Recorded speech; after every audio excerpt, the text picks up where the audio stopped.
Her brother was standing stock still in the middle of the street.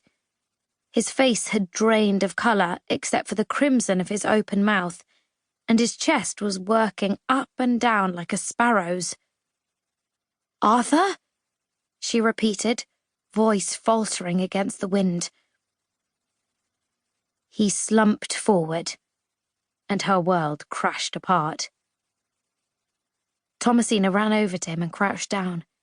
She saw his hands glow pink with exertion in the cold as he panted on all fours. Arthur, her brother, chest heaving. Arthur, her rival, unable to breathe. Arthur, her second self, lips turning blue. "What's happening?" she cried. He couldn't speak, but coughed instead.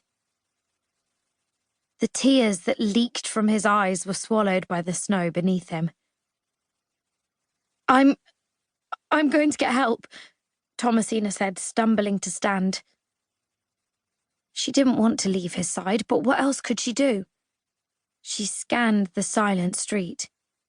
The sprawling lanes making up this tiny corner of London weren't dominated by night trades, unlike in other areas of the city, or the streets they'd left behind. But there was a sleepy candle sputtering in the upstairs window of the apothecary's they'd just passed. She ran over, splinters piercing her skin as she banged on the door. "Help!" she screamed. The candle in the window was blown out.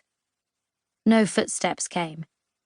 The inhabitants of these streets were used to late-night scuffles. In this neighbourhood, it was common for people to look the other way when they heard strange noises at night.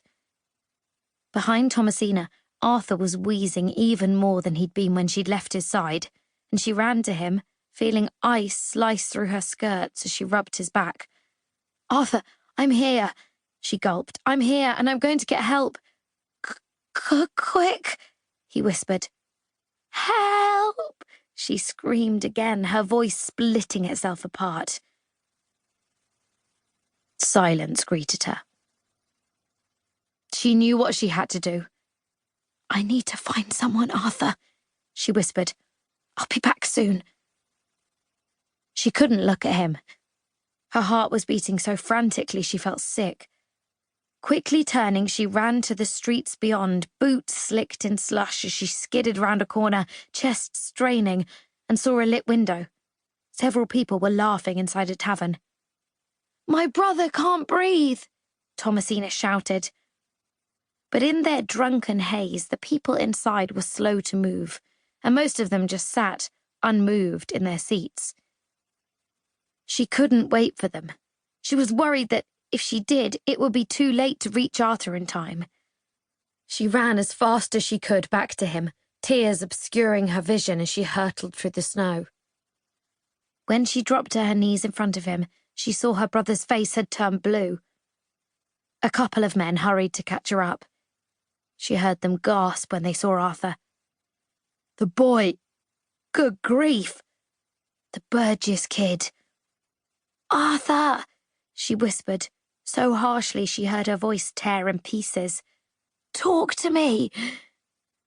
Hands shaking, she ripped apart the layers surrounding him, the cloak from around his neck and the collar from his shirt, but knew this wasn't enough as he shuddered.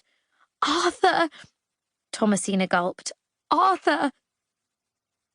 She looked at the person she loved most in the world as his cold fingers trembled on her own, and knew her brother was beyond words now. "Just hold on a bit longer." "You'll be all right, Arthur. I know it," she said, but the rest of her words died in her throat. Arthur collapsed onto the snow where he lay still, face turned towards her. Motionless, his closed eyes glimmered out their final tears as the wind sang and danced around them. Chapter 2. The Frozen River. 4 years later. The Great Frost! It snaked down necks, sliced through bones, and made all the knees in London quiver. Ice and snow crept into